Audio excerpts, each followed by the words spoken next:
Yes, all right. Welcome back to Kosi's Arsenal podcast, everybody. Welcome back. My name is Kosi, and this is your Sunday breaking news show. Something like a wrap up, something like a transfer wrap up. Trying to talk about things that are actually breaking and those that we did cover throughout the week. Because I always offer this episode to do a recap of what we have done through the week, especially in terms of news and think ahead of the new week. So never miss this show. If you have missed shows throughout the week, this is the show you have to see, because it typically breaks down what has been happening at Arsenal and what we have to expect. And I think it's an interesting one because it gives you the latest around Arsenal and that you missed throughout the week. So smash the like button if you do like such content, and of course if you don't want to miss anything about Arsenal, please do subscribe to the channel and hit the notification bell as well. So we're going to be looking at those stories that actually stood out. But before we do that, I think let me first clear the way about Ibrahima Konate, because he's one of the players that have been linked with Arsenal throughout the whole week, and I didn't do a video about him. And I don't know if I should do a video about him because I don't see it as a very serious story. I don't see how Arsenal is going to go for Ibrahima Konate, the RB Leipzig defender. I think his partner, who apparently now joined Bayern Munich, Dayot Upamecano, was one of the most rated defenders in the world. And I also think Konate is good. I also rate him so highly. I don't think Arsenal is going to go for Konate because I don't see the reason as to why we are going to go for Konate. Already reports have it that Mikel Arteta is considering bringing back Mavropanos and William Saliba back from loan. And for me, I think we just have enough, enough talent when it comes to, the defensive areas. Apart from David Luiz, because I think, he's finished. But I think Pablo Mari, I think Rob Holding, I think Gabriel Magalhaes, I think William Saliba.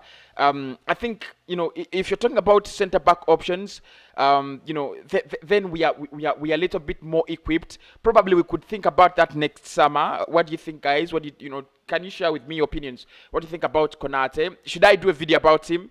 It will depend on your reaction. If you want a video about Ibrahima Konate, then I'll do it.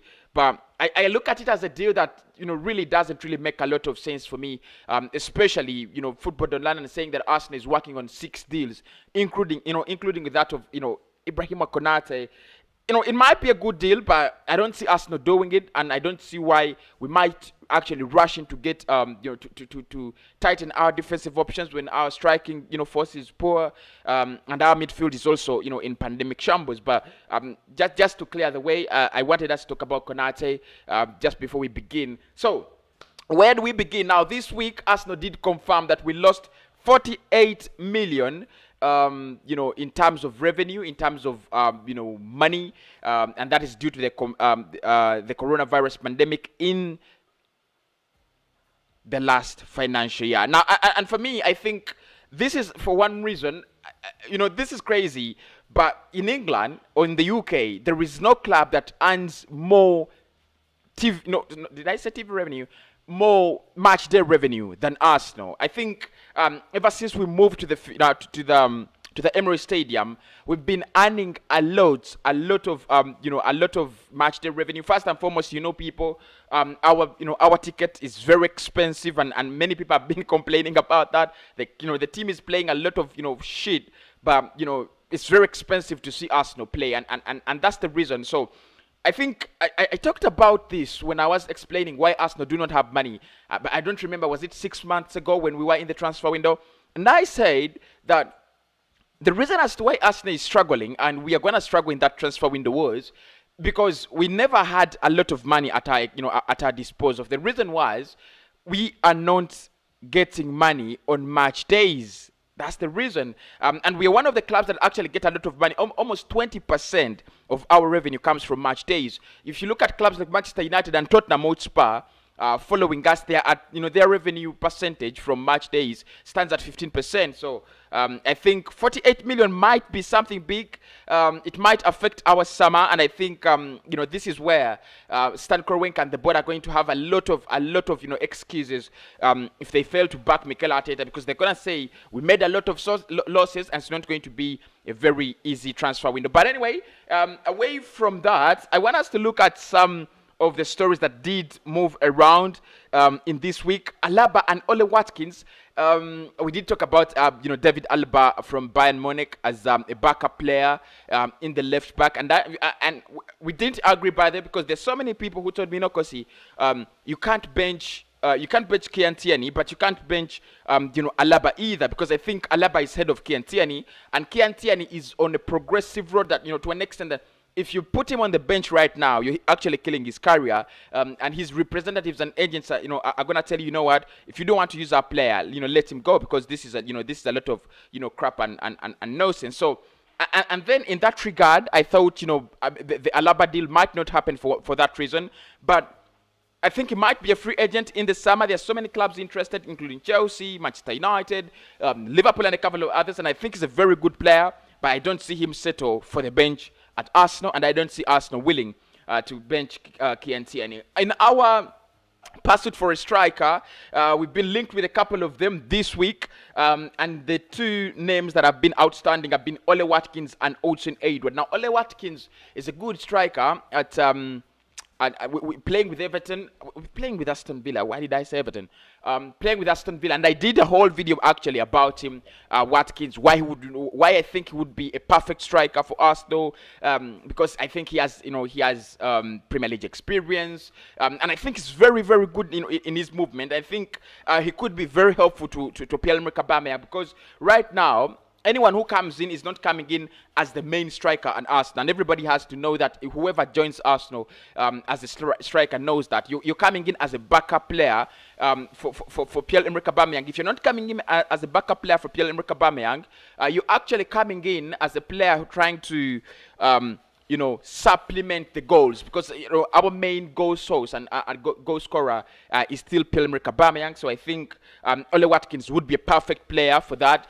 Not to sit on the bench, but I think his goal contribution and his goal scoring actions and goals creating actions are very, very, very, very significant in his career and mode of play, and I really do like that about him. But, of course, I did say that if you're going for Ole Watkins, you're going 50 million and above. He's having a very, very terrific, brilliant, over-the-moon season. And I think he's going to be expensive because he's English. Oh, okay, don't get me wrong. I know some English players are not so expensive, but Ole Watkins is English and he's going to be expensive. So we could look at another player who actually Arsenal, according to the Transfer Window podcast, made contact with, and that is Hudson-Odoi. Now, reports came in from the Transfer Window podcast that Arsenal had actually contacted Celtic to get Hudson-Odoi for £22 million. The player was offered to us in the first place, again according to Football.London rumours. And I wanted to believe such a story that, he would go for as low as 15 million or 22. But then I discovered the reason that he was in his last year. He is approaching the last year of his contract. So so Arsenal and Celtic could actually, negotiate a deal that could actually not hurt Celtic and also not hurt Arsenal, especially financially, with the fact that our financial, problems are just, escalating instead of coming down. In the same week, we were linked with Tariq Lamptey, which I think is a very good deal. And that takes me to Football.London, because they wrote a very interesting piece that I want to share with you. I'm not really going to read it out like I always do, but I'm just going to share with you. And they said Arsenal are having 6 deals in the pipeline, and Eddie is working on 6 deals in this summer. And the first deal was Alexander Lacazette, who I cannot miss talking about in the recap of this week, because he's been a source of news, especially to Arsenal. Of course, one, him deciding that he's not going to stay at Arsenal, refusing a new contract, and the other, Arsenal, jumping up and down, looking for a possible replacement, which I think we could actually get in Hudson Edward if he signed there. Lucas Torreira is the other deal that Arsenal are working on, and they are saying it is unlikely that Lucas Torreira will see his loan move with Atletico Madrid turn into a permanent move, but he won't be coming back at Arsenal. As a result, either a new loan or a permanent deal needs to be found, with plenty of interest coming in from Italy. The other player we're talking about is Hector Bellerin. Those are three now. And Bellerin did decide that he might actually, fancy or consider moves of actually getting out of Arsenal instead of staying. And a couple of clubs are interested: PSG and Barcelona, of course, plus Juventus. Juventus also reportedly wanting to offer a player plus cash deal, and one of the players that actually involved is Adrian Rabiot. On that case, Tariq Lamptey is the other player that we've been talking about, and Football saying that if Hector Bellerin actually leaves the club, then Arsenal will be very, very keen and eager to get the services of Tariq Lamptey at the end of the season. Among the striking options, I did talk about Hudson Edward, and he is mentioned here as well that if Arsenal actually lose Alexander Lacazette, we could actually go and sign Hudson Edward, who we made contact with according to the Transfer Window podcast. And lastly, obviously in this edition, is Ibrahima Konate, RB Leipzig, Arsenal interested. And actually the caption written is: Arsenal are also said to be in the market for a new central defender, with Ibrahima Konate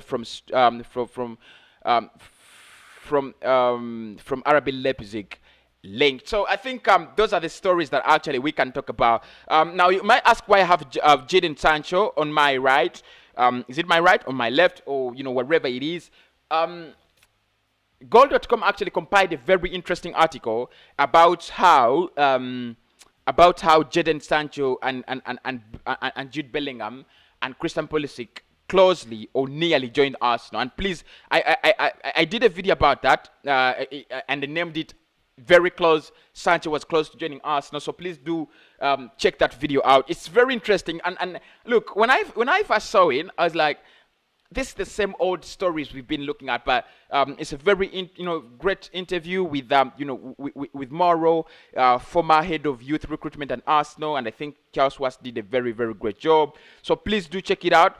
You can also check out the article. It's on goal.com, and they'll actually be giving you the rest of that. So basically for me, that's the recap. My story of the week is well, I think, just to be honest, it was Hudson Edward, contact made, because I think Arsenal really need to, to get a striker who can actually use both his feet to score goals. And I think, I don't mean use both feet, but I mean a striker who's consistent enough and a striker who's very clinical. And I think, Hudson Edward is that kind of player that, you're going to have, and, he's clinical, he's very good.